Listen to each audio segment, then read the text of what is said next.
आसाम के chief minister Hemant Biswa Sharma ने एक कमेंट किया था मदरसा के बारे में और कहा कि मैथ्स और साइंस ही पढ़ाना चाहिए, रिलीजियस जो स्टडीज़ है वो घर पे होनी चाहिए। आप क्या कहना चाहिए?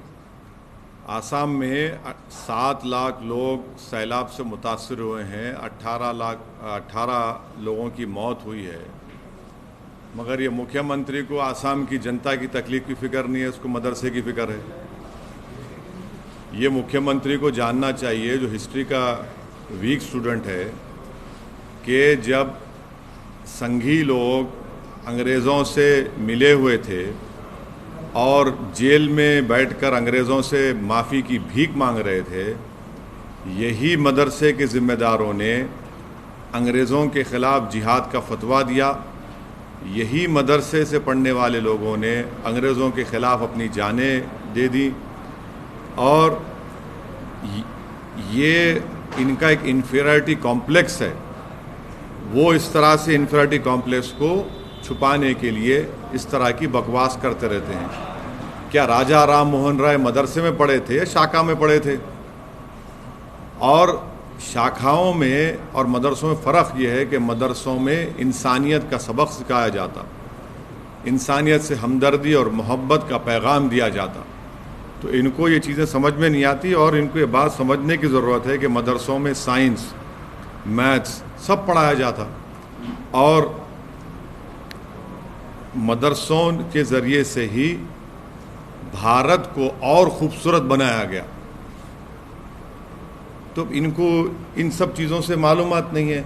और आखिरी बात यह है कि नरेंद्र मोदी की सरकार क्या मदरसा मॉडर्नाइजेशन की स्कीम नहीं चला रही है? क्या सालाना भारत की पार्लियामेंट में उसका बजट मंजूर नहीं होता है क्या? तो इनको सिर्फ मुसलमानों से और इस्लाम से नफरत है, ये खुल के आ गया उनकी ज़बान पर। लेकिन सर अब राजस्थान में भी सेम कंट्रोवर्सी, वही जवाब है। वही जब देखिए, मोदी सरकार में क्या मदरसा मॉडर्नाइजेशन स्कीम नहीं है? क्या मुख्तार अब्बास नकवी उसके मंत्री नहीं हैं? आप मुसलमानों से, इस्लाम से नफरत करते, इसीलिए इस तरह से आप ये अनाप शनाप बकते रहते हैं। सर, आपने ट्वीट किया मुगलों से भारत के मुसलमानों का कोई रिश्ता नहीं है, लेकिन ये बताओ कि मुगल बादशाहों की बीवियां कौन थी? और उसके ऊपर अमित मौलवी ने कहा है कि दिस इज क्रॉस सेक्सिज्म। तो ये क्या विषय था, क्या बोलना चाह रहे थे सर आप? वो आप बोलते रहता, उन्हें बच्चा है, उसके बातों पे क्या बोलना।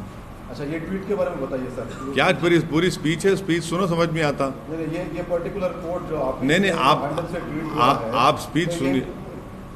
इतना पीस जो है काफ़ी नहीं, आप स्पीच सुन लीजिए। हाँ, मैं मुग़लों को ज़िम्मेदार करार देता हूँ पेट्रोल की कीमत का, बल्कि औरंगज़ेब ज़िम्मेदार है पेट्रोल डीजल की कीमत का। बादशाह अकबर ज़िम्मेदार है कीमतों में इजाफ़ा होने का, और शाहजहाँ ज़िम्मेदार है नौजवानों में बेरोज़गारी का। इसको मानता हूँ। लेकिन सर अब तो पेट्रोल डीजल के दाम कम हो गए। नहीं, वो भी जिम्मेदारी उन पे आ जाती है। मुग़लों की वजह से ये प्रॉब्लम है। औरंगज़ेब की वजह से पेट्रोल की कीमत में इजाफा हो गया, और अकबर की वजह से कीमतें बढ़ गई, बादशाह अकबर की वजह से, और शाहजहाँ की वजह से नौजवान बेरोजगार। लेकिन प्रधानमंत्री की वजह से पेट्रोल और डीजल के दाम नहीं, प्रधानमंत्री जिम्मेदारी नहीं है इसकी, मुग़ल जिम्मेदार। Sir, activists like Brinda Adige have said that this is crass sexism and your comment humiliates women. Would you like to respond to that? I don't want to respond. She can hear listen in a proper way, listen to my complete speech, and then she will find out what I had to say. Okay.